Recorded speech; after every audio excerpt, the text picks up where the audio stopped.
আমার এই দুইটা বোনকে না কোথাও যেতে গেলে সব সময় টেনে টেনে নিয়ে যেতে হয়, কোথাও তারা যেতে চায় না। অনেকদিন ধরে ইচ্ছা করতেছিল বাণিজ্য মেলায় যাব, কিন্তু এদের তো রাজি করাইতে পারি না। তারপর আজকে জোর করে টানতে টানতে বাণিজ্য মেলায় নিয়ে গিয়েছি, কারণ আমার একা একা ঘুরতে একদমই ভালো লাগে না। আপনারা হয়তো অনেকেই ভাবেন আমি একা একা এত কেন ঘুরি, বোনদেরকে কেন নেই না, কারণ আমার বোনরা ঘুরতে তেমন একটা পছন্দ করে না। তারপর যদি তারা ঘুরতে যায় আমার সাথে, তারা কিন্তু ভিডিও করতেও পছন্দ করে না। এই যে দেখেন, আমরা কিন্তু এখানে 3 বোন ছিলাম, সেখানে 2 জনের ভিডিও করা হয়েছে, আরেকজন আছে কিন্তু সে ক্যামেরার সামনে আসতে একদমই কমফোর্ট ফিল করে না। আসসালামু গাইস, কেমন আছো তোমরা সবাই? আলহামদুলিল্লাহ আমি ভালো আছি। আজকে কিন্তু ফ্রাইডে ছিল, আর ফ্রাইডেতে আমি চলে গিয়েছিলাম বাণিজ্য মেলায়। আর এই মেলায় যেতে আমি কতটুকু কষ্ট ভোগ করলাম আর কতটুকু আনন্দ ভোগ করলাম তাই থাকছে আজকের ব্লগে। গাইস, আমাদের বাসা থেকে এই মেলার দূরত্ব অনেক অনেক, আজকে অনেক অনেক স্ট্রাগল করার পরে মেলায় যে পৌঁছেছি, কিন্তু আজকে যেতেই হবে করে নিয়ে গিয়েছি দুজনকে টানতে টানতে। কি করবো গাইস, প্রতিদিন টিকটকে শুধু বাণিজ্য মেলার খবর দেখি, মানে বাণিজ্য মেলা দেখতে দেখতে আমি একদম স্বপ্নে জেগে বসে ঘুমে খালি বাণিজ্য মেলায় দেখতেছিলাম। পরে চিন্তা করলাম না,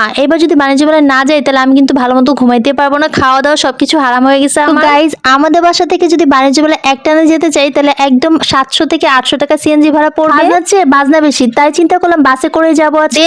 বনশ্রী থেকে একদম চলে গিয়েছি কুড়িল বিশ্ব রোডে, ওইখান থেকে আবার টিকিট কেটে বাসে উঠলাম। বিশ্ব রোডে নিচে যে টিকিট কেটে তারপর অনেকক্ষণ হাঁটতে হয় গাইস, অনেক দূর হাঁটার পরে তারপর বাস কাউন্টারে উঠতে পেরেছি। আর মেলা যে দেখি, এই দেখো হাঁসরাও চলে আসছে আমাদের সাথে সাথে মেলায় যাবে বলে। ভাই রে ভাই, মানুষের মাথা মানুষের খায়, আবার হাঁসও আসছে মেলায় ঘুরতে। বাস থেকে নেমে আরো 20-30 মিনিট হেঁটে তারপরে মেলার মাঝখানে যে পৌঁছেছি। গাইস, একটা গোপন কথা বলি, মানে আমরা কিন্তু জানি না মেলা কোথায় হচ্ছিল, জাস্ট আমরা মানুষকে ফলো করতে করতে এত দূর চলে আসছি। আর এটা দেখতেছো ফ্রুট আইসক্রিম, এটা ছিল 1 কাপ 50 টাকা করে। আর এই যে দেখো এই লোকটার কাঁধে যে প্রাণীটা একদম অরিজিনাল লাগতেছিল, আসলে কিন্তু এটা অরিজিনাল না, এটা একটা ফেক মানে কৃত্রিম প্রাণী ছিল। বাণিজ্য মেলার গেটের সামনে কিছু লোক বিকাশের টিকিট কেটে দিচ্ছিল। তোমরা যদি বিকাশের টিকিট কাটো তাহলে 100 টাকা 10 টাকা করে ছাড় পাবে। একটা টিকিটের মূল্য 50 টাকা করেছিল, আর আমরা ছিলাম 3 জন, সেখানে আমি 150 টাকা থেকে 10 টাকা ছাড় পেয়েছি, আই মিন 140 টাকা খরচ হয়েছে। এই যে দেখো গেটের সামনে এত ভিড়, আর কাগজের টুকরো এগুলো সব টিকিট ছিল, আর আমার মোবাইলে টিকিট ছিল, মানে অনলাইনে টিকিট। এই যে আমি কেটে ফেলেছি, আমি জাস্ট আমার মোবাইলটা দেখিয়ে তারপরে হচ্ছে এন্ট্রি করেছি বাণিজ্য মেলায়।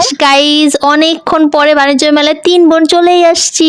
এখানকার যে সবসময় যে ঝর্ণাটা থাকে খুব সুন্দর লাগে আমার কাছে, পিছনে 3টা ঝর্ণা অনেক কালারফুল থাকে। অ্যাকচুয়ালি গাইস, আমি কখনোই একা একা বাণিজ্য মেলা আসিনি, মানে বোনদেরকে নিয়েও আসিনি। আমি এই প্রথম আমরা 3 বোন একসাথে বাণিজ্য মেলায় আসছি। আর দেখো ঝর্ণাটা কত সুন্দর, এখানে দাঁড়িয়ে কিন্তু অনেক অনেক পিক তুলতেছিল সবাই, আমিও কিন্তু কিছু ছবি তুলে নিয়েছিলাম।